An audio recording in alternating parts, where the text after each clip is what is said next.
I don't love the sport in general. I don't wake up every day and say, yeah, it's football, contact time. No, I don't.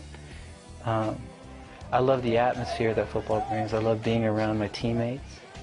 I love the struggle in football.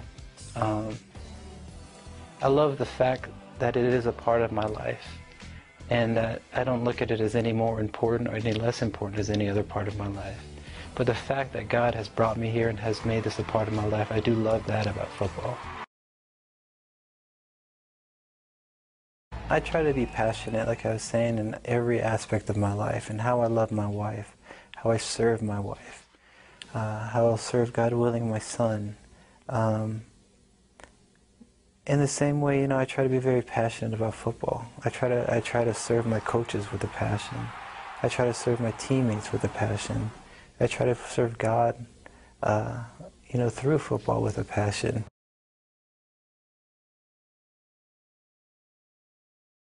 Pride is tough. You go to high school and it's pride, courage. It's all these type of these words, that we use to motivate us. But pride is, I don't know if there's anywhere in the, in Scripture and through saints' lives where pride was ever positive characteristic of anybody.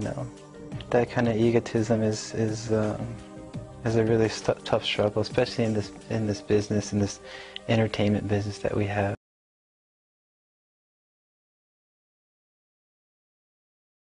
It's like the really big things that are really easy to run away from. It's the accumulation of like the really small things. People know adultery is bad and murder is bad. I'm not going to go out and sleep with the first girl I see. I'm not going to go out and beat up and murder the first guy I see. But when your eyes start wandering, and your eyes start wandering a little bit more, and you start becoming a little more jealous and envious, and these passions start to come really rising up inside of you, that's when it gets really dangerous. Because the devil doesn't work that way.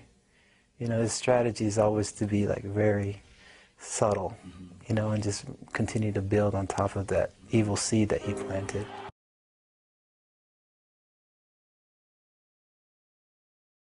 Prayer is the foundation.